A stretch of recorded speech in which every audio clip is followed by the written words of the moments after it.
আলহামদুলিল্লাহ, আলহামদুলিল্লাহ। আল্লাহ পাকের শুকরিয়া আদায় করছি।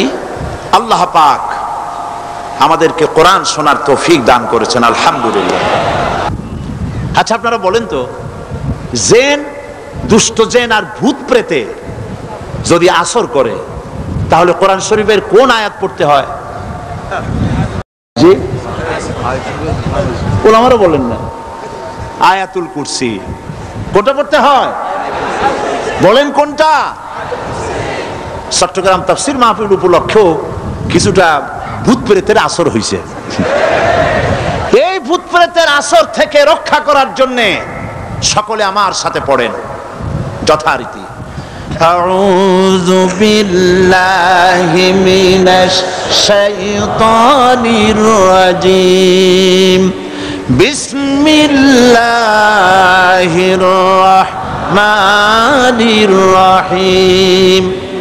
আল্লাহু লা ইলাহা ইল্লা হুয়াল হাইয়ুল কাইয়্যুম। লা তা'খুযুহু সিনাতুন ওয়ালা নাওম। লাহু মা ফিস সামাওয়াতি ওয়া মা ফিল আরদ। من ذا الذي يشفع عنده إلا بإذنه يعلم ما بين أيديهم وما خلفهم ولا يحيطون بشيء من علمه إلا بما شاء وسع كرسيه السماوات والأرض ولا يؤوده حفظهما وهو العلي العظيم। সাদাকাল্লাহুল আযীম। সবাই বলেন সাদাকাল্লাহুল আযীম। আয়াতুল কুরসি, আগে এটার অর্থ করে নেই। আল্লাহু লা ইলাহা ইল্লা হুয়াল হাইয়ুল কাইয়্যুম। আল্লাহ হচ্ছেন তিনি যিনি ছাড়া কোনো ইলাহ নাই, যিনি সার্বভৌমত্বের একমাত্র মালিক। লা তাখুযুহু সিনাতুন ওয়ালা নাওম, যাকে ঘুম এবং তন্দ্রা স্পর্শ করে না। লাহু মা ফিস সামাওয়াতি ওয়া মা ফিল আরদ, আকাশ ও জমিনে যা কিছু আছে সবই তার। মান যাল্লাযী ইয়াশফাউ ইনদাহু ইল্লা বিইজনিহি, কে আছে এমন যে তার কাছে সুপারিশ করতে পারে তার বিনা অনুমতিতে? মা বাইনা আইদিহিম ইয়ালামু মা বাইনা আইদিহিম ওয়া মা খালফাহুম, তিনি সবার অগ্র পশ্চাৎ এর সব কিছুর খবর রাখেন। ওয়ালা ইউহিতুনা বিশাইইম মিন ইলমিহি ইল্লা বিমা শাআ, তার জ্ঞাত বিষয়ের কিছুই মানুষ নিজেদের আয়ত্তে আনতে পারে না। অবশ্য আল্লাহ যদি কাউকে কিছু দিতে চান, ওয়াসিআ কুরসিয়্যুহু সামাওয়াতি ওয়াল আরদ, তার একচ্ছত্র ক্ষমতা এবং কর্তৃত্ব আকাশ এবং জমিনকে পরিব্যাপ্ত করে রেখেছে। ওয়ালা ইয়াউদু হিফযুহুমা ওয়া হুয়াল আলিয়্যুল আযীম, আর আকাশ এবং পৃথিবীর রক্ষণাবেক্ষণ করতে গিয়ে আল্লাহ পাক মোটেই ক্লান্তি বোধ করেন না। আর তিনি হচ্ছেন এক মহান শ্রেষ্ঠতম সত্তা। বলি সাদাকাল্লাহুল আযীম।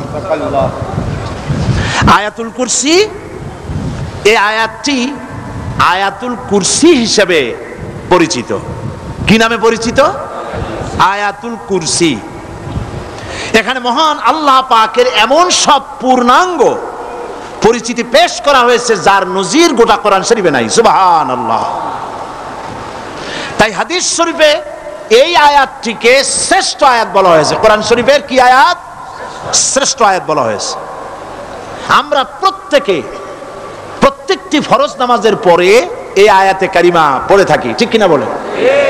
আল্লাহর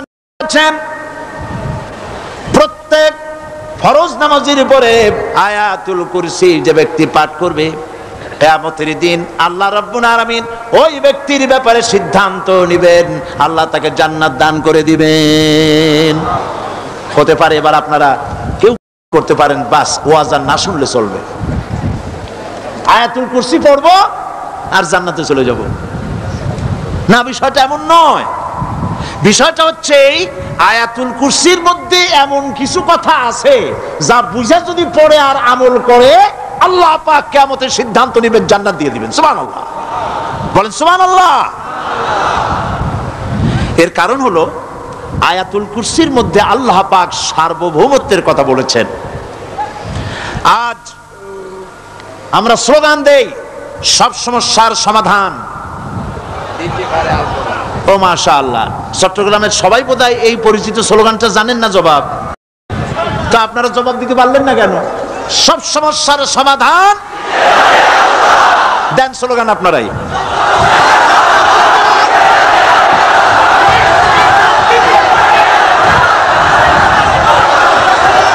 এটা শুধু স্লোগান নয়, সব সমস্যার সমাধান দিতে পারে আল কোরআন। এটা শুধু স্লোগান নয়, এটাই বাস্তবতা, এটাই বাস্তব সত্য। আয়াতুল কুরসির মধ্যে রয়েছে একটি জটিল সমস্যার সমাধান, যাকে সহজ কথায় বলা যায় গদি সমস্যার সমাধান। কুরসি মানে হলো গদি। আজকাল গদি নিয়ে কি হচ্ছে টের পাচ্ছে না ভাই? এই গদি নিয়ে টানাটানি হচ্ছে পৃথিবীর সর্বত্র। সার্বভৌমত্বের মালিক কে হবে? এটা তো আপনারা বলতেছেন, কিন্তু যারা কোরআন জানে না তারা বলে সার্বভৌমত্বের মালিক জনগণ। দেখেন না, ওরা বলে সকল ক্ষমতার উৎস জনগণ। তারা বলে, নেতা নেত্রীরা বলেন সকল ক্ষমতার উৎস, কর না কেন উৎস জনগণ। এই কথাটা হলো আসলে ভোটারদেরকে পাম্পট্টি দেওয়া, আপনাদেরকে ফুলাইয়া ডানলপ টায়ার বানায়। আপনারা খুব খুশি হবেন সমস্ত ক্ষমতার উৎস তাহলে আমরা। আরে বাবারা, তোমরা সকল ক্ষমতার উৎস যার পেট ভরা ময়লা, নাকের মধ্যে ছাতা, দাঁতে ছাতা, তুমি হবা সকল ক্ষমতার উৎস। আহার, ক্ষমতার ঠেলায় একটা সাপ দেখলে ভয়তে সিট হয়ে পড়ো, সাইকেলের টায়ার বাস্ট হইলে হার্ট ফেল করে। সকল ক্ষমতার উৎস, সকল ক্ষমতার উৎস জনগণ, এই কথা বলা কবিরা গুনাহ, এই কথা বিশ্বাস করা হারাম, এই কথা বিশ্বাস করা শিরক। কারণ সকল ক্ষমতার উৎস জনগণ এই কথা যদি বলা হয় তাহলে কোরআনে কারীমের সাথে কন্ট্রাডিকশন হয়, সাংঘর্ষিক। আল্লাহ পাক কি বলেছেন? আল্লাহ পাক বলেছেন আন্নাল কুওয়াতা লিল্লাহি জামিআ। বলেন আন্নাল কুওয়াতা লিল্লাহি জামিআ। আমার আল্লাহ রাব্বুল আলামিন বলেন, জেনে রাখো নিঃসন্দেহে সকল ক্ষমতার উৎস কেবলমাত্র আল্লাহ রাব্বুল আলামিন। সকল ক্ষমতার উৎস কে? জোরে বলেন আল্লাহ, আল্লাহ, আল্লাহ। তিনি একমাত্র সকল ক্ষমতার উৎস। কোরআন আয়াতুল কুরসি আল্লাহ কোরআনে নাজিল করে সার্বভৌমত্বের মালিক কে হবে সমস্যার সমাধান করে দিলেন। রাসূল করিম সাল্লাল্লাহু আলাইহি সাল্লাম মানুষের সার্বভৌমত্ব খতম করে মদিনায় আল্লাহর সার্বভৌমত্ব কায়েম করে তিনি একটি রাষ্ট্র কায়েম করলেন। মদিনার রাষ্ট্রের সার্বভৌমত্বের মালিক কে ছিলেন? আল্লাহ। জোরে বলেন কে ছিলেন? আল্লাহ। মানুষ তখন দেখতে পেল খোদাই সার্বভৌমত্বের ভিত্তিতে যে রাষ্ট্র গঠন হয় সেই রাষ্ট্র মানবতার জন্য কত কল্যাণকর হয়। সুবহানাল্লাহ বিহামদি। আয়াতুল কুরসিতে বলা হলো যে সার্বভৌমত্বের মালিক এই ক্ষমতাটাকে আরবিতে বলা হয় উলুহিয়াত। এই ক্ষমতাকে সার্বভৌমত্বের ক্ষমতাটাকে আরবিতে কি বলা হয়? উলুহিয়াত। আর যার হাতে এই ক্ষমতাটা থাকে তাহলে বলে ইলাহ, তাকে কি বলা হয়? আল্লাহ রাব্বুল আলামিন আয়াতুল কুরসির শুরুতে এই কথাটাই বলে দিলেন, আল্লাহু লা ইলাহা ইল্লা হুয়াল হাইয়ুল কাইয়্যুম। আল্লাহ হচ্ছেন তিনি যিনি ছাড়া কোনো ইলাহা নাই। তার মানে হলো সার্বভৌমত্বের একচ্ছত্র মালিকানা কার হাতে? চিৎকার দিয়ে বলুন, আল্লাহ রাব্বুল আলামিনের হাতে। সার্বভৌমত্বের এই ক্ষমতা হস্তান্তরযোগ্য নয়। আর সার্বভৌমত্বের মালিক যিনি হবেন তার শুরু থাকবে না, শেষও থাকবে না। এই কোয়ালিটি কার মধ্যে আছে? আল্লাহ পাকের মধ্যে। আল্লাহ পাক বললেন তিনি হচ্ছেন আল হাই আল কাইয়ুম। তিনি হাইয়্যু, তিনি কাইয়ুম, তিনি শাশ্বত, তিনি জাগ্রত, তিনি চিরস্থায়ী, যার শুরুও নাই, যার শেষও নাই। সুবহানাল্লাহি ওয়া বিহামদিহি। এই সার্বভৌমত্বের মালিকানা নিয়ে যারা বসে আছে, যে কোনো মুহূর্তে তার হাত থেকে ক্ষমতা ছিনতাই হয়ে যেতে পারে, পারে কিনা? আর ঘুমায় থাকলে, সার্বভৌমত্বের মালিক দাবি করে যদি ঘুমায় থাকে, ততক্ষণ ভারপ্রাপ্ত বানাবে কারে? এই জন্য সার্বভৌমত্বের মালিক হচ্ছেন আল্লাহ পাক, যাকে ঘুম এবং তন্দ্রা স্পর্শ করে না। সার্বভৌমত্বের মালিকের কোয়ালিটি আল্লাহ পাক বলছেন লা তাখুযুহু সিনাতুন ওয়ালা নাওম। পড়েন সবাই, লা তাখুযুহু সিনাতুন ওয়ালা নাওম। তার ঘুমও নাই, তন্দ্রাও নাই। হযরত মূসা আলাইহিস সালাম আল্লাহ পাকের কাছে একবার প্রশ্ন তুলেছেন, আল্লাহ পাক তুমি নাকি? আল্লাহ বলেন তুমি বিশ্বাস করো না? মূসা আলাইহিস সালাম বলছেন অবশ্যই বিশ্বাস করি। আল্লাহ পাক বললেন বিশ্বাস যদি করো তাহলে বুঝানো যাবে। হযরত ইব্রাহিম আলাইহিস সালাম বলেছিলেন আল্লাহ পাকের কাছে, কাইফা রব্বি আরিনি কাইফা তুহিল মাউতা, হে রব তুমি আমারে দেখাও কেমনে তুমি মৃত্যুকে জিন্দাকে মৃত্যু করো, মৃত্যুকে জিন্দা করো, একটু দেখাও আমারে। আল্লাহ পাক বললেন আওয়ালাম তুমিন, বিশ্বাস করো না? ইব্রাহিম আলাইহিস সালাম সঙ্গে সঙ্গে বললেন বালা। নাম বললেন না, বালা মানেও হ্যাঁ, নাম মানেও হ্যাঁ, কিন্তু একটু বেশ কম আছে। তিনি নাম না বলে বালা বললেন। নামের অর্থ হলো হ্যাঁ, আর না বালা, বালার অর্থ হচ্ছে কেন নয়, অবশ্যই বিশ্বাস করি। ওয়ালাকিন লিয়াতমাইন্না কালবি, তবে আল্লাহ তুমি যদি চোখে দেখাও একটু, তাহলে এগুলি একটুখানি লিয়াতমাইন্না কালবি, আমার অন্তরাত্মা প্রশান্তি লাভ করবে যদি চোখে দেখতে পারি। আল্লাহ বলেন তাহলে তোমারে দেখাবো। আল্লাহ দেখাইলেন। মূসা আলাইহিস সালাম যখন বললেন যে আল্লাহ পাক আর মৃত্যুকে চিন্তা করো কেমনে, তুমি ঘুমায় থাকো, না ঘুমায় পারো কেমনে, তোমার নাকি ঘুম নাই, তন্দ্রা নাই? আল্লাহ পাক বলেন বিশ্বাস করো না? বলে আমি বিশ্বাস করি। তো ঠিক আছে তাহলে তোমার দেখাই। বললেন এক গ্লাস পানি নিয়ে আসো। এক গ্লাস পানি নিয়ে এসে দাঁড়িয়ে থাকো। আল্লাহ পাক মূসা আলাইহিস সালামকে বললেন এক গ্লাস পানি নিয়ে দাঁড়াও।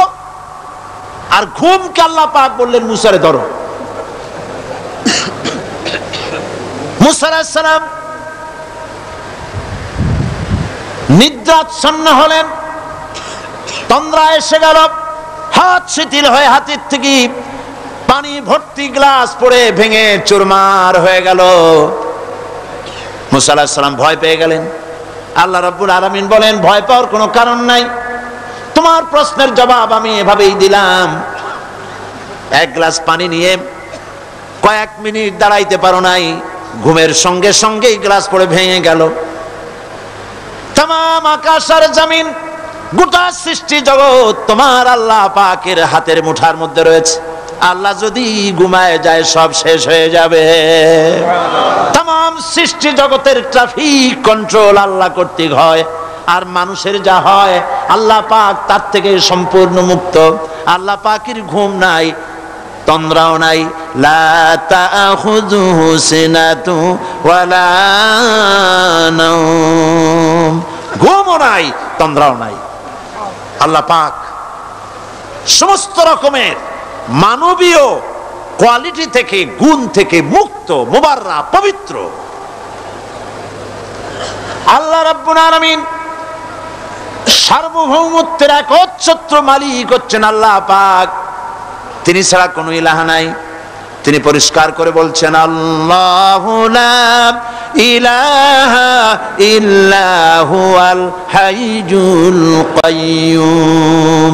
সবাই পড়েন আল্লাহু লা ইলাহা ইল্লা হুয়াল হাইয়ুল কাইয়ুম। আল্লাহ হচ্ছেন সার্বভৌমত্বের মালিক, তিনি ছাড়া কোনো ইলাহা নাই। এমন একটি আয়াত তাফসীরের জন্য আল্লাহ এনে দিয়েছেন, যেই আয়াতটি বুঝলে পরে দুনিয়াও শান্তি, আখিরাতেও শান্তি। গদি সমস্যার সমাধান হবে, সব সমস্যার সমাধান হবে। আয়াতুল কুরসি এমন আয়াত যা তেলাওয়াত করলে, বুঝলে, আমল করলে কিয়ামতের দিন আল্লাহ পাক তার সম্পর্কে সিদ্ধান্ত নেবেন, জান্নাত দিয়ে দিবেন। সুবহানাল্লাহ। আউযু বিল্লাহি মিনাশ শাইতানির রাজীম। বিসমিল্লাহির রাহমানির রহিম। প্রত্যেক অক্ষরে অক্ষরে 10-10 করে নেকি এখন আমাদের নামায় আমলে লেখা হচ্ছে। সুবহানাল্লাহ। গলা ছেড়ে দিয়ে সবাই পড়েন আমার সাথে। আল্লাহু লা ইলাহা ইল্লা হুয়াল হাইয়ুল কাইয়্যুম লা তাখুযুহু সিনাতুন ওয়ালা নাওম লাহু মা ফিস সামাওয়াতি ওয়া মা ফিল আরদ من ذا الذي يشفع عنده إلا بإذنه يعلم ما بين أيديهم وما خلفهم ولا يحيطون بشيء من علمه إلا بما شاء وسع كرسيه السماوات والأرض ولا يؤوده حفظهما وهو العلي العظيم صدق الله العظيم। আয়াতুল কুরসি হচ্ছে কোরআন শরীফের সর্বশ্রেষ্ঠ আয়াত। সুবহানাল্লাহ। রাসূল বলেছেন আয়াতুল কুরসি হচ্ছে কোরআনে কারীমের সর্বশ্রেষ্ঠ আয়াত। এবং আল্লাহ পাকের তাওহীদের ব্যাপারে, সার্বভৌমত্বের ব্যাপারে এত বিস্তারিত অল্পের মধ্যে আর অন্য কোন আয়াতের মধ্যে ভাবে আসে নাই। এই জন্য আয়াতুল কুরসির এত মর্যাদা। কালকে আরো একটি হাদিস শোনাইছিলাম, বোধহয় নিশ্চয়ই আপনাদের মনে আছে। প্রত্যেক ফরজ নামাজের পরে আয়াতুল কুরসি যে একবার পড়বে, তেলাওয়াত করবে, কিয়ামতের দিন আল্লাহ পাক তার সম্পর্কে সিদ্ধান্ত নেবেন, তাকে জান্নাত দিয়ে দিবেন। সুবহানাল্লাহ কইতে ইচ্ছে করলো না? আলহামদুলিল্লাহ বলবেন না? তার অর্থ হলো এই আয়াতুল কুরসি যদি মানুষ পড়ে আর বোঝে, আর ওই অনুযায়ী যদি আকীদা তৈরি হয়, জীবন তৈরি হয়, তার জীবন জান্নাতের জন্য তৈরি হয়ে যায়। গতকাল আল্লাহ পাকের সার্বভৌমত্বের কথা আমরা আলোচনা করেছিলাম। আলোচনা করব আল্লাহ পাকের পরিচয়। আল্লাহ পাক তিনি কে? আমরা বলি আল্লাহ। আমরা কি বলি? বলেন সবাই, কি বলি? আমি অনেকবার আপনাদেরকে এই কথাটা বলেছি, বোধহয় নিশ্চয়ই মনে আছে। আল্লাহ এই উচ্চারণটা আমাদের অনেকের হয় না, কেউ বলে না আল্লাহ। আল্লাহ পাকের উচ্চারণটা হচ্ছে, আল্লাহ পাকের নাম উচ্চারণ হচ্ছে আল্লাহ। মুখটা একটু গোল হয়ে যাবে, বলেন আল্লাহ আল্লাহ। সুবহানাল্লাহ। পৃথিবীতে বিভিন্ন জাতি তার স্রষ্টাকে, তারা যাকে স্রষ্টা মনে করে, বিভিন্ন নামে ডাকে। কেউ বলে ভগবান, কেউ বলে ঈশ্বর, কেউ বলে পরমেশ্বর, কেউ বলে বিধাতা, কেউ বলে গড। বিভিন্ন নামে লোকেরা এভাবে ডাকে। তো ভগবান বললে তার প্রতিশব্দে স্ত্রীলিঙ্গে কি আসে? বলেন ভগবতী। ঈশ্বর বললে স্ত্রীলিঙ্গে কি আসে? ঈশ্বরী। বিধাতা বললে তার স্ত্রীলিঙ্গে কি আসে? বিধাত্রী। গড, এটার স্ত্রীলিঙ্গে আসলে কি হবে? তো প্রত্যেকটি, তারা যে ভাষায় আল্লাহকে ডাকে, প্রত্যেকটি ভাষায় স্ত্রীলিঙ্গে একটি প্রতিশব্দ আসে। আল্লাহ এর স্ত্রীলিঙ্গে, এর প্রতিশব্দে আরেকটি শব্দ কি গোটা বিশ্ব খুঁজে পাওয়া যাবে? জোরে বলেন, যাবে? যাবে না। এবং অন্যান্য নামগুলি সন্ধি বিচ্ছেদ করলে অর্থই হবে না। গড এটাকে যদি উল্টায়া বলা হয় তাহলে কি হয়ে যাবে? এবার দেখুন, আল্লাহ এই নাম, আল্লাহর পরিচয় কি? যদি বলা হয় যে আল্লাহর পরিচয় কি, শুধু আল্লাহ দিয়ে আল্লাহকে চেনা যাবে, আল্লাহকে চেনা যাবে। আল্লাহ রাব্বুল আলামিন বলছেন, আল্লাহু লা ইলাহা ইল্লা হুয়াল হাইয়ুল কাইয়্যুম। আল্লাহ হচ্ছেন তিনি যিনি ছাড়া কোনো ইলাহ নাই, মাবুদ নাই, উপাস্য নাই। সুবহানাল্লাহ। এখন আল্লাহর যদি প্রথম একটা অক্ষর আলিফ ছেড়ে দেওয়া হয় তাহলে থাকবে কি? লিল্লাহ। এই লিল্লাহ দিয়েও কেউ যদি আল্লাহর পরিচয় পেতে চায় তাহলে পেয়ে যাবে। আল্লাহ রাব্বুল আলামিন কোরআনে কারীমের ভিতরে শুধু লিল্লাহ দিয়েও আল্লাহকে চেনার ব্যবস্থা করেছেন। লিল্লাহি মা ফিস সামাওয়াতি ওয়া মা ফিল আরদ। আকাশ এবং জমিনের সার্বভৌমত্বের একচ্ছত্র মালিকানা কার? আল্লাহ পাকের। এখন লিল্লাহ থেকে একটা লাম ছেড়ে দেন, কি থাকবে? লাহু। এই লাহু দিয়েও আল্লাহর পরিচয় পাওয়া যাবে, যাবে না? কোরআন বলছে, লাহু মাকালিদুস সামাওয়াতি ওয়াল আরদি ইউবসিতুর রিজকা লিমান ইয়াশা।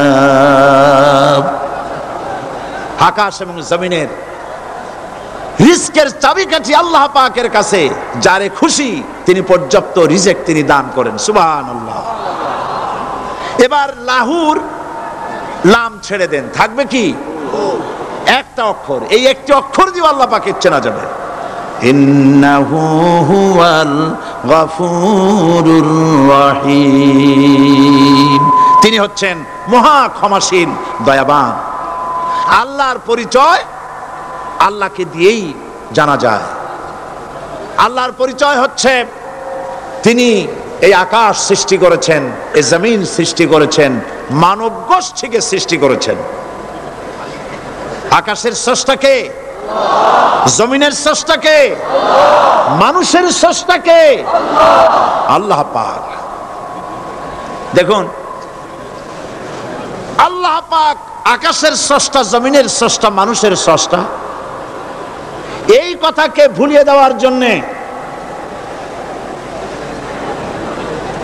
এই কথাটিকে ভুলিয়ে দেওয়ার জন্য আল্লাহকে অস্বীকার করছে এক শ্রেণীর লোকেরা। তারা বলছে দেয়ার ইজ নো গড, স্রষ্টা বলতে কেউ নাই, আনসিন ইজ নাথিং। আল্লাহ পাক কোরআনকে বোঝার জন্য, আল্লাহকে চেনার জন্য ব্যবস্থা করেছেন। ওরা বলছে কি আনসিন ইজ নাথিং, যা দেখা যায় না সেটা কিছুই না, সেটা বিশ্বাস করি না। তো আল্লাহর যখন রং নাই, গন্ধ নাই, তাকে বিশ্বাস করি কেমনে? বলে নাউজুবিল্লাহি মিন যালিক। আরে ভাই, তোমরা তো এমন বহু জিনিস আছে যা না দেখে বিশ্বাস করো। আপনারা কি বাতাস দেখেছেন? বিশ্বাস করেন কিনা? বিশ্বাস করেন কিনা? আপনারা কি ইথার দেখেছেন? বিশ্বাস করেন কিনা? ফুলের গন্ধ দেখেছেন কিন্তু বিশ্বাস করেন কিনা? মাধ্যাকর্ষণ শক্তি, ল অফ গ্র্যাভিটেশন আপনারা চোখে দেখেছেন? বিশ্বাস করেন কিনা? অনেক জিনিস এমন আছে যা আমরা চোখে দেখি না কিন্তু বিশ্বাস করি।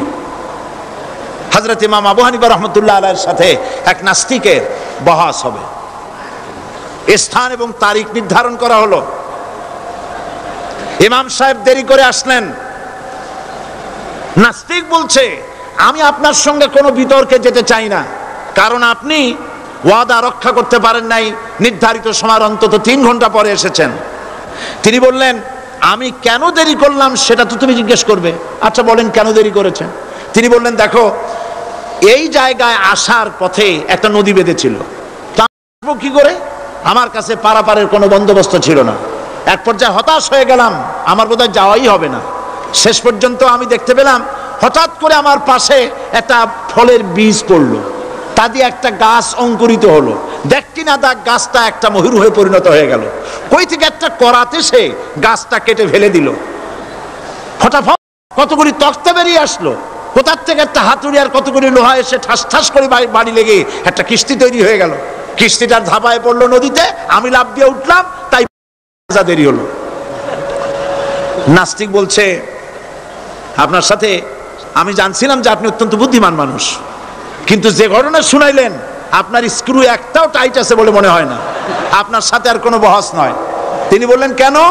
কই বহস না, আপনি বলছেন যে এইরকম একটা গাছ চারা হয়ে গেল, সাথে সাথে বিনা মিস্ত্রিতে গাছটা কাটলো, তারপরে এটা দিয়ে তক্তা হলো, লোহা আসলো, হাতুড়ি হইলো, বিনা মিস্ত্রিতে কিস্তি তৈরি হয়ে গেল, নৌকা এটা পড়লো নদীতে, আর বিনা মাঝিতে আপনি পার হয়ে আসলেন, এটা কি আদৌ সম্ভব? ইমাম আবু হানিফা রাহমাতুল্লাহ আলাইহি বলছেন, তোমার সাথে আমি কোনো কিতাব দিয়ে ঝগড়া করব না, কোনো কিতাব দিয়ে আমি তোমার সাথে বহস করব না। এই একটি দৃষ্টান্ত তোমার জন্য যথেষ্ট। একটা মিস্ত্রি ছাড়া যদি একটা কিস্তি তৈরি না হতে পারে, একটা গাছ কেটে তক্তা যদি না হতে পারে, এই বিশাল আকাশ, এই বিশাল জমিন, আর তোমার মতো এরকম একটা সুন্দর মানুষ বিনা মিস্ত্রিতে বিনা স্রষ্টায় তৈরি হলো কেমনে? এক কথায় নাস্তিক বলছে, আমার জীবনের ভুল ধরা পড়ল। নাস্তিক বলছে, জীবনের ভুল ধরা পড়েছে, আমি মুসলমান হয়ে গেলাম। লা ইলাহা ইল্লাল্লাহু মুহাম্মাদুর রাসূলুল্লাহ। জোরে পড়েন, লা ইলাহা লা ইলাহা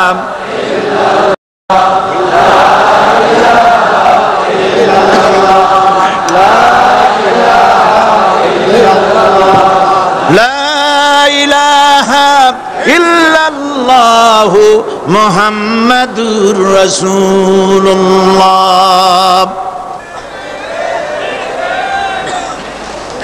আল্লাহ পাক বলছেন, আমি আদম, আমি দাউদ এবং সুলাইমানকে জ্ঞান দান করেছি, ইব্রাহিমকে জ্ঞান দান করেছি। কোরআন শরীফের বহু জায়গায় শুধু জ্ঞানের কথাই বলা হয়েছে, সুবহানাল্লাহ। সুতরাং বুদ্ধিজীবী, এই বুদ্ধিজীবীরা তারা আসল জ্ঞানটা নাই। আসল জ্ঞান কোনটা বলেন? কোনটা? ডক্টর শহীদুল্লাহ মরহুম, আমি অনেকবার বলেছি তার কথা, তাকে জান্নাতুল ফেরদাউস নসিব করুন, বলেন আমিন। ডক্টর শহীদুল্লাহ মরহুম বলতেন তার লোকদেরকে যে তোমরা বিদেশ থেকে অনেক ডিগ্রি নামের আগে আনতে পারো, তোমরা পণ্ডিত, একথা আমি স্বীকার করি, কিন্তু কোরআন শরীফের জ্ঞান যদি না থাকে তাহলে পণ্ডিতের আগে আর একটা শব্দ বসবে, মূর্খ পণ্ডিত। কোরআনের জ্ঞান পাণ্ডিত্যকে পরিপূর্ণ করে দেয়, কারণ ওয়ামা উতিতুম মিনাল ইলমি ইল্লা কালিলা। সুবহানাল্লাহ। আল্লাহ পাক বলছেন, তোমাদেরকে সামান্যতম জ্ঞান দান করেছি। কতটুকুন জ্ঞান? কতটুকুন? সামান্যতম জ্ঞান দান করেছি। সুতরাং আল্লাহ পাক কোরআনের মধ্যে তার নিজের পরিচয় ছোট্ট একটি সূরার মধ্যে ব্যাপক আকারে বলে দিয়েছেন। কি? কুল হুয়াল্লাহু আহাদ। সবাই পড়েন আমার সাথে, কুল হুয়াল্লাহু আহাদ আল্লাহুস সামাদ লাম ইয়ালিদ ওয়া লাম ইউলাদ ওয়া লাম ইয়াকুল লাহু কুফুয়ান আহাদ। আল্লাহ পাক বলেন, আল্লাহ এক এবং একক, তিনি কারো মুখাপেক্ষী নন, তিনি কাউকে জন্ম দেন নাই, তাকেও কেউ জন্ম দেয়নি, আকাশ আর জমিনে আল্লাহর সমকক্ষ কেউ নাই। সুবহানাল্লাহ। তাকে কেউ জন্ম দেয়নি, তিনিও কাউকে জন্ম দেননি। তিনি এক, তিনি ছিলেন, তিনি আছেন, তিনি থাকবেন, তার শুরুও নাই, তার শেষও নাই। সুবহানাল্লাহ। এই আল্লাহ রাব্বুল আলামিন তার পরিচয় আয়াতুল কুরসি সার্বভৌমত্বের পরিচয় দিয়েছে, আল্লাহর পরিচয় দিয়েছে। আল্লাহ তিনি খালিক। মানব সৃষ্টির এবং পৃথিবীর সৃষ্টির ইতিহাস ঘাটলে মানুষের যদি কিসমত ভালো থাকে তাহলে আল্লাহর সান্নিধ্য, আল্লাহর অস্তিত্ব সম্পর্কে জ্ঞান তাকে আল্লাহ পাক দান করে দেন। সুবহানাল্লাহ। পৃথিবী সৃষ্টির ব্যাপারে বুদ্ধিজীবীরা কি বলছেন দেখুন। পৃথিবী সৃষ্টির ব্যাপারে বিজ্ঞানীরা বলছেন যে এই পৃথিবী এরকম ছিল না, তো কি রকম ছিল? এইটা সূর্যের পাশ থেকে একটা উজ্জ্বল শক্তিশালী জ্যোতিষ্ক দারুণ ফোর্স নিয়ে যাচ্ছিল। সেই ফোর্স সহ্য করতে না পেরে সূর্যের একটি দুর্বলতম অংশ সূর্য থেকে ছিটকে মহাশূন্যে পড়ে গেল, আর ঘুরতে ঘুরতে এই পৃথিবীর অস্তিত্ব লাভ করলো। বিজ্ঞানের এই কথা যদি বিশ্বাস করতে হয় তাহলে আমাকে বলতে হয় এখন তো মানুষেরা আর পৃথিবীতে ধরছে না, ঠিক কিনা? কথা বলছেন না কেন? মানুষ পৃথিবীতে এখন ধরতেছে, বিভিন্ন দেশ খালি বলতেছে মানুষ কমাও, সন্তান কমাও, বিভিন্ন পদ্ধতি গ্রহণ করো, আর মানুষ বাড়ায়ও না। আল্লাহ পাক বলছেন আল্লাহু লা ইলাহা ইল্লা হুয়াল হাইয়ুল কাইয়্যুম। আল্লাহ হচ্ছেন তিনি যিনি ছাড়া কোনো ইলাহ নাই। লা ইলাহা ইল্লাহু, তিনি ছাড়া কোনো ইলাহ নাই, সার্বভৌমত্বের মালিক কেউ নাই। এই যে লা ইলাহা, কোনো ইলাহ নাই, আমরা কালেমার মধ্যে এই কথাটা বলি। আমাদের কালেমায়ে তাইয়্যিবা আমরা কি উচ্চারণ করি? লা ইলাহা ইল্লাল্লাহু মুহাম্মাদুর রাসূলুল্লাহ। জোরে পড়েন লা ইলাহা ইল্লাল্লাহ, লা ইলাহা ইল্লাল্লাহু মুহাম্মাদুর রাসূলুল্লাহ। লা ইলাহা, কোনো ইলাহ নাই, এই দাওয়াত দিয়েছেন দুনিয়ার সমস্ত পয়গম্বর। এটা কি শুধু রাসূলুল্লাহর দাওয়াত ছিল? সমস্ত নবীদের স্লোগান ছিল একটা। সমস্ত নবীদের স্লোগান ছিল কয়টা? সবাই বলুন, কি সেই স্লোগান? লা ইলাহা ইল্লাল্লাহ। কোরআন শরীফের ভিতরে ইলাহ শব্দ 147 বার এসেছে। লা ইলাহার অর্থ যদি এই হয় কোনো উপাস্য নাই আল্লাহ ছাড়া, কোনো মাবুদ নাই আল্লাহ ছাড়া, মুহাম্মদ সাল্লাল্লাহু আলাইহি ওয়াসাল্লাম আল্লাহর প্রেরিত রাসূল, তাহলে তো এত ঝঞ্ঝাট হওয়ার কথা ছিল না। আপনারা বলেন, নবীরা যখনই এই দাওয়াত দিয়েছেন লা ইলাহা ইল্লাল্লাহ, তখন সংঘর্ষ হয়েছে কিনা? হয়েছে কিনা? বাধা আসছে কিনা? তাহলে এই কথাটা কি যার কারণে এরকমের বাধা আসে? লা ইলাহা ইল্লাল্লাহ, এর চাইতে বিপ্লবাত্মক, এর চাইতে রিভলিউশন সৃষ্টিকারী কথা আল্লাহর আকাশের নিচে জমিনের উপরে আর একটাও হতে পারে না। লা ইলাহা ইল্লাল্লাহ। ইলাহ শব্দের অর্থ শুধু উপাস্য আর মাবুদ নয়। ইলাহ শব্দের অর্থ হচ্ছে আইনদাতা, ইলাহ শব্দের অর্থ হচ্ছে শাসনকর্তা, ইলাহ শব্দের অর্থ হচ্ছে বিধানদাতা। তো লা ইলাহা যখন একটি লোক ঘোষণা করে, তার অর্থ দাঁড়ায় কোনো আইনদাতা নাই, বিধানদাতা নাই, শাসনকর্তা নাই, কারো আইন মানি না, বিধান মানি না, শাসন মানি না, আল্লাহ ছাড়া। কে ছাড়া? আল্লাহ ছাড়া। এই কালেমার দাওয়াত যখন পয়গম্বরেরা দিয়েছেন, তখন 3 শ্রেণীর লোকেরা বাধা দিয়েছে। বলেন কয় শ্রেণী? সবাই বলেন। 3 শ্রেণীর লোকেরা বাধা দিয়েছে। লক্ষ্য করুন। 1 নম্বরে বাধা দিয়েছে রাষ্ট্র শক্তি। 1 নম্বরে বাধা দিল কারা? 2 নম্বরে বাধা দিয়েছে ধনাঢ্য ব্যক্তিবর্গ। 3 নম্বরে বাধা দিয়েছে যারা কায়েমি স্বার্থবাদী ধর্মীয় শক্তি। এই 3টি শ্রেণী সমস্ত নবীদেরকে বাধা দিয়েছে। সেই বাধা অতীতে যারা দিত এখন আর দেয় না, নাকি? এখনো দেয়। দেখুন, এই কালেমার দাওয়াত হযরতে মূসা আলাইহিস সালামকে যেদিন আল্লাহ পাক প্রথম ওহী দিলেন, এই দাওয়াত শুধু রাসূল দেন নাই, আল্লাহ পাক বলছেন প্রত্যেক নবী তার জাতিকে এই দাওয়াত দিয়েছেন। কি? আল্লাহ রাব্বুল আলামিন বলেন সকল নবী তার কওমকেই বলে দাওয়াত দিয়েছেন, ইয়া কওমি ইবুদুল্লাহা মা লাকুম মিন ইলাহিন গায়রু। হে সম্প্রদায়, আল্লাহ ছাড়া কোনো ইলাহ নাই, তার ইবাদত করো, তারই দাসত্ব করো, তার গোলামি করো।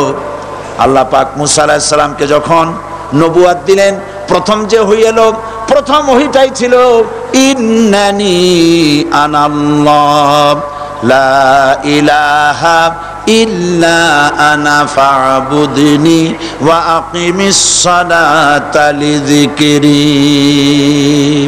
নিশ্চয়ই আমি আল্লাহ, আমি ছাড়া কোনো ইলাহ নাই, আইনদাতা নাই, বিধানদাতা নাই, সুতরাং আমার দাসত্ব করো এবং আমার শরণার্থে নামাজকে প্রতিষ্ঠা করো।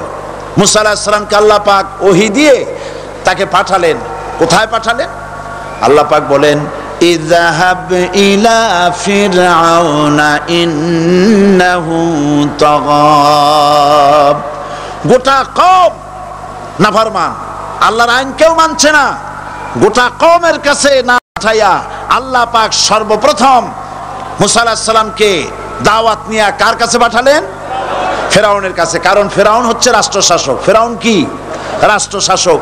হযরতে মুসা আলাইহিস সালাম ফেরাউনের কাছে গেলেন আর দাওয়াত দিলেন, ফেরাউন পড়ে নাও, লা ইলাহা ইল্লাল্লাহ।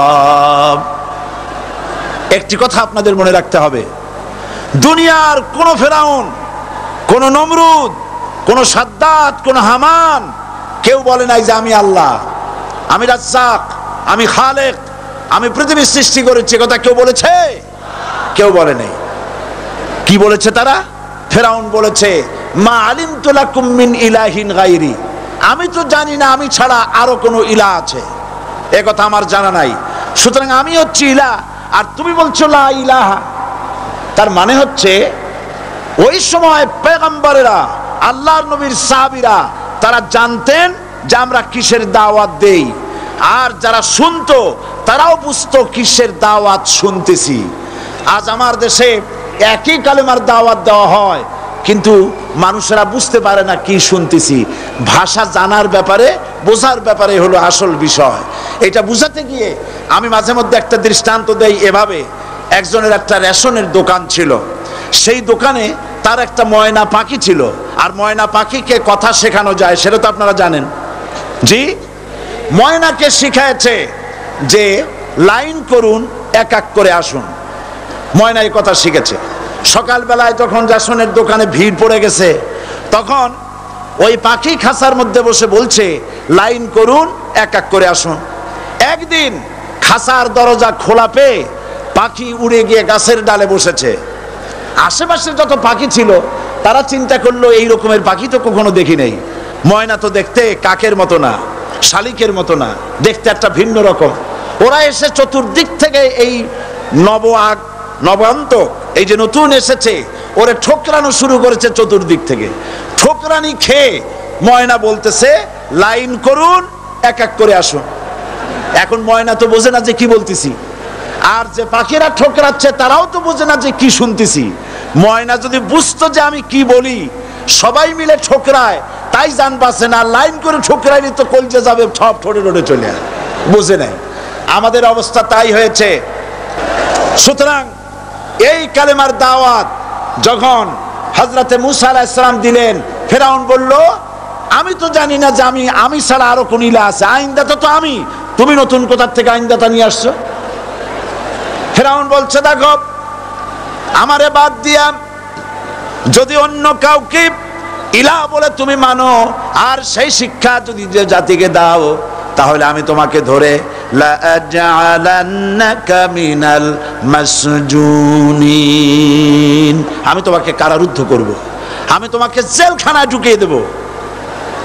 রাষ্ট্রশক্তি প্রথম বাধা দিল কারা? বলেন সবাই। সেই বাধা কি ওখানে শেষ হয়েছে না এখনো আছে?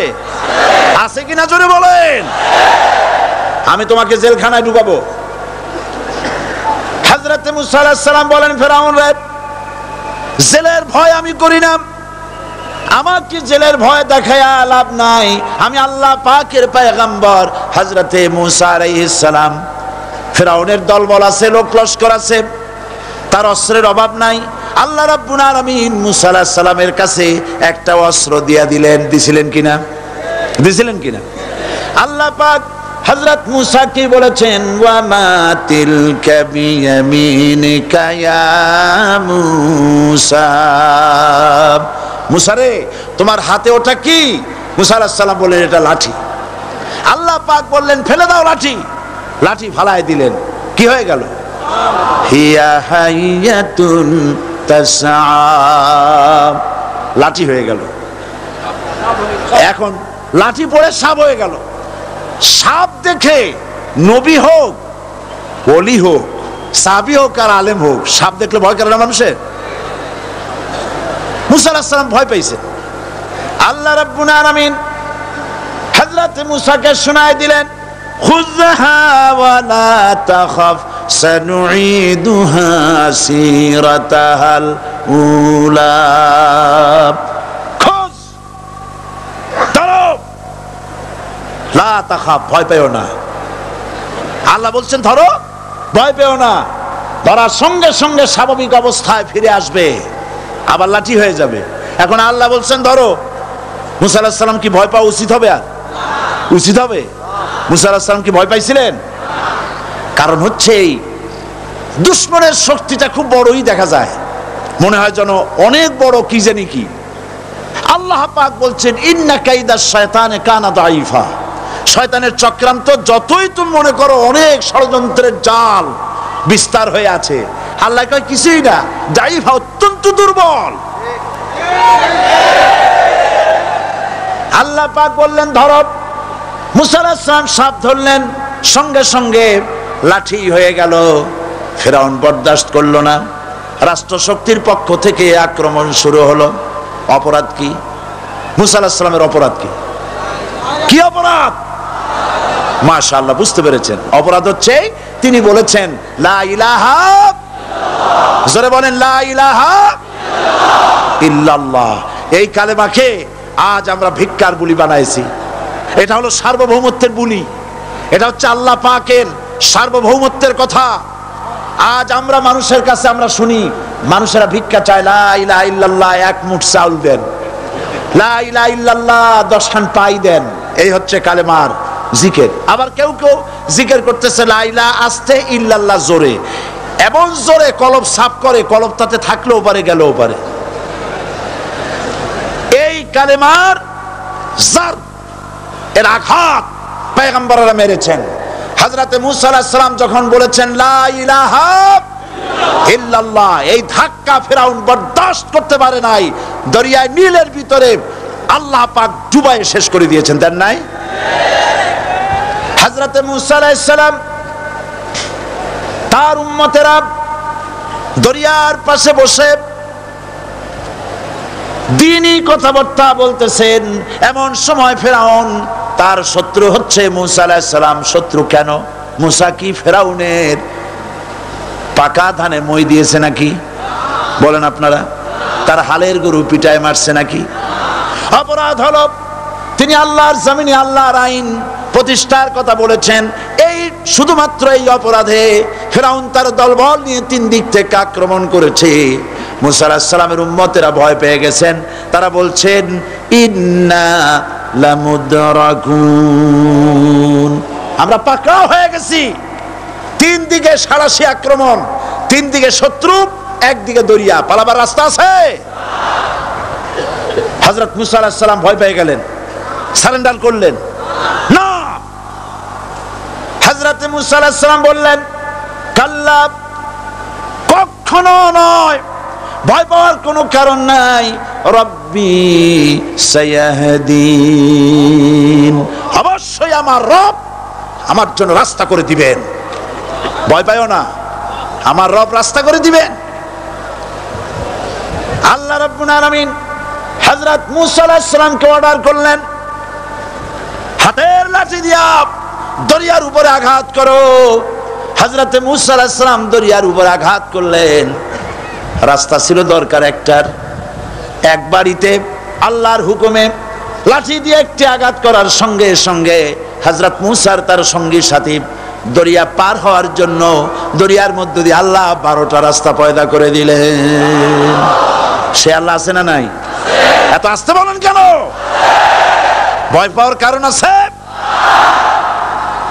রাষ্ট্র শক্তি বাধা দিয়েছে সমস্ত নবীদেরকে। কেন? নবীদের চরিত্র খারাপ? জোরে বলেন, নবীদের চরিত্র খারাপ? নবীদের চাইতে মাসুম বেগুনাহ উন্নত চরিত্রের মানুষ আল্লাহর আকাশের নিচে জমিনের উপরে আর হয় নাই। তোমরা যে সব নেতাদের পিছনে দৌড়াও, অমুকের সৈনিক, নেতা নেতা করে মরো, এইসব নেতা যাদের পিছনে দৌড়াও, এই নেতাগুলি, আমি জিজ্ঞেস করি আপনাদেরকে, এই নেতাগুলি জীবনে একবারও জেনা করে নাই? এ ব্যাপারে অনুসারীরা আপনারা কি নিশ্চিত? মিথ্যা কথা জীবনেও কয় নাই, প্রতারণা করে নাই, ঠাট্টা করে নাই, বিদ্রুপ করে নাই, মদ খায় নাই, মানুষ হত্যা করে নাই। কিসের নেতা? নেতা হচ্ছেন সেই ব্যক্তি যিনি বলেছেন, ও আমার স্ত্রীরা, ও আমার সাহাবীরা, রাতের আধারে আমার মধ্যে যা আচরণ দেখতে পাও, দিনের আলোতে আমার মধ্যে যা দেখতে পাও, সবগুলি খুলে খুলে মানুষের কাছে বলে দাও। তার নাম বিশ্বনবী মুহাম্মদ রাসূলুল্লাহ সাল্লাল্লাহু আলাইহি ওয়াসাল্লাম।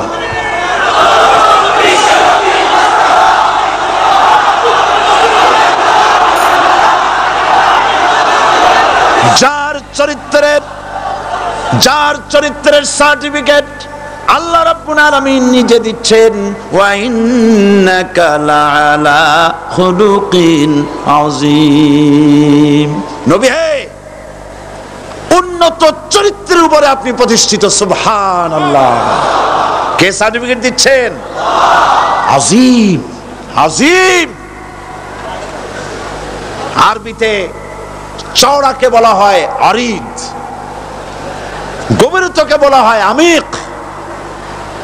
কত প্রশস্ত, যা মাপার কোনো ফিতা নাই, কত গভীর, যা মাপার কোনো যন্ত্র নাই, এইটাকে আরবিতে বলা হয় আজিম। সুবহানাল্লাহ বলতে ইচ্ছে করে না? ও নবী, তোমার চরিত্র এমন যা মাপার মতো যন্ত্র পৃথিবীতে নাই। লা ইলাহা ইল্লাল্লাহ পড়েন সবাই, লা ইলাহা ইল্লাল্লাহ।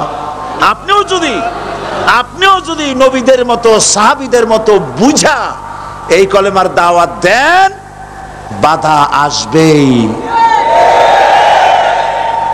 বোঝাবুঝির ব্যাপার, বুঝতেই সারলো। কত মাহফিল হয় বাংলাদেশে, হয় না? কোনো বাধা নাই, ঠিক কিনা? কত পূজা হয়, পার্বণ হয়, গান হয়, থিয়েটার হয়, গুনাহগার বিবির গান হয়, কত কিছু হয়। কোনো বাধা আছে? তাফসীরের মাহফিলে বাধা।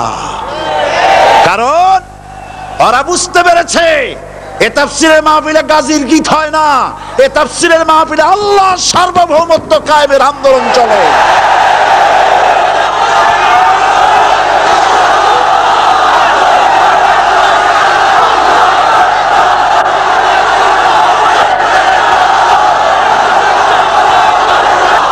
বিশ্বকবি আল্লামা ইকবাল কি সুন্দর করে বলেছেন, আজ ভি হো জু ইব্রাহিম কা ইমা पैदा आ कर सकती है एक अंदाज़े गुलिस्तां पैदा।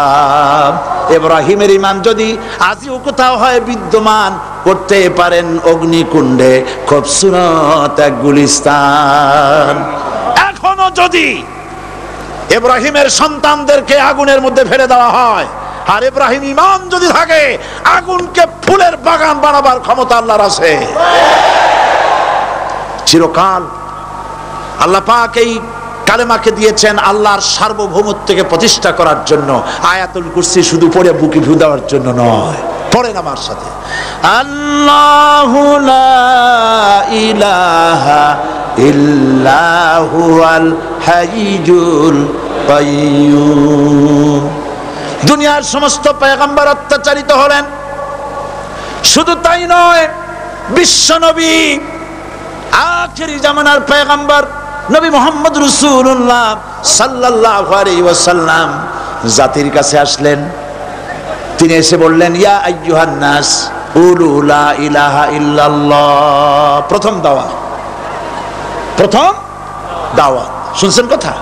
রাসূলুল্লাহ বলছেন, ও জাতি, আমার রাসূল তো মক্কার রাসূল না শুধু, মদিনার রাসূল না শুধু, আরবি ভাষাভাষীদের রাসূল না শুধু, আমার নবী কি নবী? চিল্লায় বলেন। তাই তিনি বলেছেন, ও বিশ্বের মানবতা, বিশ্বের মানব গোষ্ঠী, যদি মুক্তি পেতে চাও, নাজাত পেতে চাও, উচ্চারণ করো, বিশ্বাস করো, আমল করো, বলো লা ইলাহা ইল্লাল্লাহ। জোরে পড়েন, লা ইলাহা ইল্লাল্লাহ, লা ইলাহা ইল্লাল্লাহু মুহাম্মাদুর রাসূলুল্লাহ। কোরআনে কারীমের ভিতরে আয়াতুল কুরসির মধ্যে বলে দিয়েছেন, আল্লাহু লা ইলাহা ইল্লা হুয়াল হাইয়ুল কাইয়্যুম। প্রাণ খুলে সবাই পড়েন, বসা মানুষ, দাঁড়ানো মানুষ।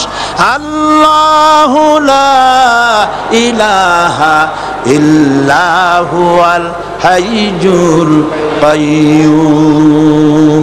আল্লাহ রাব্বুল আলামিন, তিনি ছাড়া কোনো ইলাহ নাই, তিনি সার্বভৌমত্বের মালিক, কেউ নাই আল্লাহ ছাড়া। এই কথা মানুষকে ঘোষণা করতে হবে।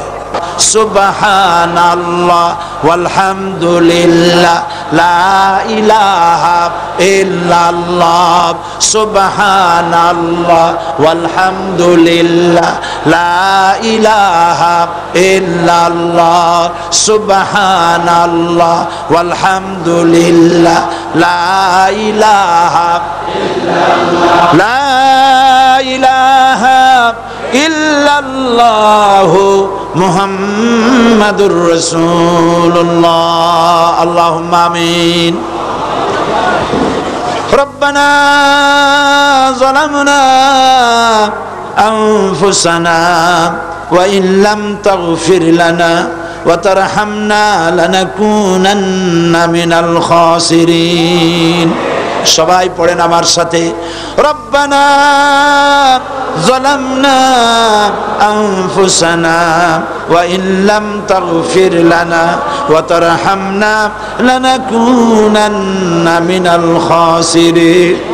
রব্বানা যালামনা আনফুসানা ওয়া ইন লাম তাগফির লানা ওয়া তারহামনা লানাকুনান্না মিনাল খাসিরিন। আলোচনায় যদি কোনো ভুল হয়ে থাকে, আল্লাহ দয়া করে মাফ করে দাও। রব্বুল আলামিন, আমাদের দোয়া দুরুদি জিকির আজকারে, আমাদের আলোচনায় তুমি যে খুশি হয়েছো, যতটুকুন তার সবটুকুন বিশ্বনবী মুহাম্মাদুর রাসূলুল্লাহ সাল্লাল্লাহু আলাইহি ওয়াসাল্লামের রূহ মুবারকে পৌঁছায়া দাও। রব্বুল আলামিন, तमाम अंबियाए किराम, उलमाए मुतकद्दिमीन, उलमाए मुताखिरीन, सलफे सालिहीन, যারা দুনিয়া থেকে মুমিন মুমিনাত বিদায় হয়ে গেল, আল্লাহ কবরগুলিকে জান্নাতের টুকরায় পরিণত করে দাও। রব্বুল আলামিন, এই লক্ষ লক্ষ মুসলমান নরনারী ভিক্ষুকের মতো তোমার দরবারে হাত তুলেছি। আল্লাহ গো, আমাদের মধ্য থেকে আমাদের মা বাপ যাদের দুনিয়া থেকে বিদায় হয়ে গেছে, আল্লাহ আমাদের মা বাপের কবরে সওয়াব পৌঁছায়া দাও। রব্বুল আলামিন, আত্মীয় স্বজন যদি বিদেশে থাকে, 2 মাস 6 মাস পর চিঠি দিয়া খোঁজ খবর পাওয়া যায়, প্রত্যেক দিন টেলিফোন করে খবর পাওয়া যায়, কিন্তু আমাদের মা বাপ যাদের মারা গেল, বছরের পর বছর, যুগের পর যুগ বিদায় হয়ে গেল, কোন হালতে আছে জানি না। আল্লাহ আমাদের মা বাপের কবরগুলি জান্নাতের টুকরায় পরিণত করে দাও। রব্বুল আলামিন, আমাদের আব্বা কত মহব্বত করতেন, কত কষ্ট করেছেন আল্লাহ তাআলা আমাদেরকে লেখাপড়া শেখাবার জন্য কত কষ্ট করেছেন, মানুষ বানাবার জন্য কত কষ্ট করেছেন, আমাদের জন্য ঘর বাড়ি বানায়া জায়গা জমি কিনে রেখে সবগুলি থুয়ে খালি হাতে চলে গেছে বাবা। আল্লাহ আমাদের আব্বার রুহের পরে সওয়াব পৌঁছায়া দাও রব্বুল আলামিন। এখন তো আর বাড়ি গেলে নাম ধরে কেউ ডাকে না। আয় আল্লাহ আমাদের আব্বা যত গুনাহ করেছি জানা অজানা সমস্ত গুনাহগুলি আল্লাহ তুমি সাইয়াদগুলি হাসানাত দিয়া বদলাইয়া দাও রব্বুল আলামিন। আমাদের জনম দুঃখিনী মা, আয় আল্লাহ মা যা যে হারাইছে সেই বোঝে কি নিয়ামত তার চলে গেছে। আল্লাহ আমাদের মা যার বিদায় হয়ে গেছে মায়ের কবরটাকে জান্নাতের টুকরায় পরিণত করে দাও রব্বুল আলামিন। মায়ের পেটের ভিতরে বসে 10টা মাস ধরে মায়ের কষ্ট দিছি, তিনি ডেলিভারিতে কষ্ট করেছেন, 2-2.5 বছর বুকের দুধ খেয়ে কষ্ট দিয়েছি, পেশাব পায়খানা করে মায়ের কাপড় চোপড় নষ্ট করে দিয়েছি। মা বিরক্ত হন নাই, থাপ্পড় মারেন নাই, আছাড় দিয়া ফালায় দেন নাই। আল্লাহ মা যাদের মারা গেল মাবুদ মায়ের কবরটাকে জান্নাতের টুকরা বানায়া দাও রব্বির হামহুমা কামা রব্বায়ানি সগীরা।